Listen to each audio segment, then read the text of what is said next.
Donc on continue ensuite le formatage du tableau, mais cette fois-ci avec le réglage de la largeur des colonnes. D'accord? Donc première méthode en fait pour régler la largeur des colonnes. Donc ici on a 10 colonnes, hein, d'accord? Donc on peut régler la largeur des colonnes manuellement. D'accord? Donc ici on se positionne en fait ici entre deux colonnes, donc ici entre la colonne 1 et la colonne 2. Donc quand j'ai une double flèche, simplement je clique et je glisse, d'accord? Je clique et je glisse pour régler en fait la largeur de la colonne. Donc ici, vous voyez en fait ici, donc c'est important pour la suite, hein, vous voyez que en fait quand je règle en fait là, alors je vais vous montrer un petit peu ici. Donc quand je vais régler la largeur de la colonne ici, celle-ci, donc la quatrième en fait ici, je vais me positionner ici, donc automatiquement je réduis en fait celle juste après, d'accord? Et seulement celle juste après, donc pas les autres, d'accord? Donc vous pouvez régler en fait la largeur ici manuellement, hein, donc il n'y a pas de souci, hein, donc vous positionnez entre deux colonnes quand vous avez la double flèche, vous cliquez, vous glissez, d'accord? Donc ça pas de problème. Donc même chose d'ailleurs pour les lignes, hein, donc les lignes en hauteur, les hauteurs de ligne, pas de problème. D'accord? Donc tout ça, tout ce que je viens de faire, je vais l'annuler. Donc je vais faire CTRL Z, donc ou édition annulée. D'accord?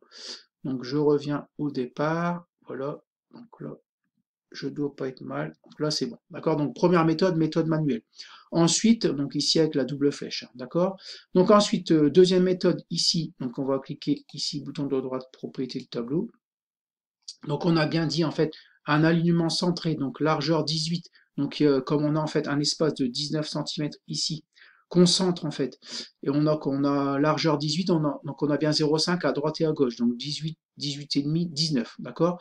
Donc là on va aller ici dans colonne, d'accord? Alors, si vous ne cochez pas adapter la largeur du tableau, c'est comme si vous cliquez glissiez ici, d'accord? Donc quand vous allez, donc vous avez vos colonnes ici, donc 6, donc on va vers la droite, 7, 8, 9, 7, 8, 9, 10, d'accord? Donc voilà, donc on peut ici, voilà.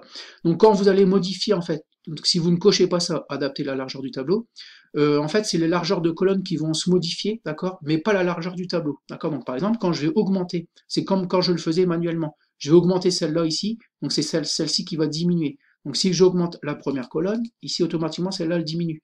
Donc je vais passer à 2,5, voilà, on va même 3, là on va mettre 3, d'accord? Et donc on ne modifie pas la largeur du tableau, d'accord, mais on modifie la largeur de la deuxième colonne. Donc je vais cliquer sur OK. Donc voilà, donc ici je suis passé à 3 cm, donc automatiquement celle-là elle a diminué, d'accord? Donc clic droit, propriété du tableau. Donc même chose pour les autres, hein, si je modifie la 4, donc la 4, donc celle-ci je vais la remettre à 2 cm, donc c'est le suffisant, d'accord? Donc si je modifie en fait ici la 4, ici la 5 va automatiquement se modifier, d'accord? Donc voilà, donc OK, alors je vais revenir ici, donc voilà. Donc ensuite, propriété du tableau, toujours. Si je coche en fait ici, adapter la largeur du tableau, je vais modifier la première colonne, mais les autres ne vont pas se modifier, d'accord? C'est la largeur du tableau qui va se modifier. Donc là ici, je suis passé de 2 à 1,5, donc j'ai rajouté en fait d'espace restant 1,5. Voilà, cliquez sur OK, voilà. Donc là, on a modifié la largeur du tableau, d'accord? Et enfin, ici, propriété du tableau, je peux très bien dire ajuster les colonnes proportionnellement, et à chaque fois que je vais en modifier une, toutes les autres vont se modifier. D'accord? Donc là, c'est à vous de voir les réglages que vous voulez, hein, d'accord? Donc là, si je clique ici, là, proportionnellement, on va tout augmenter, d'accord? Donc voilà, donc ici, on va retourner dans la propriété du tableau, on va aller dans le tableau, d'accord? Et on va faire centrer, d'accord? Et on va faire une largeur de 19, et OK, d'accord? Donc on est revenu au point de départ. Donc voilà ici pour en fait, ici, le réglage de la largeur des colonnes.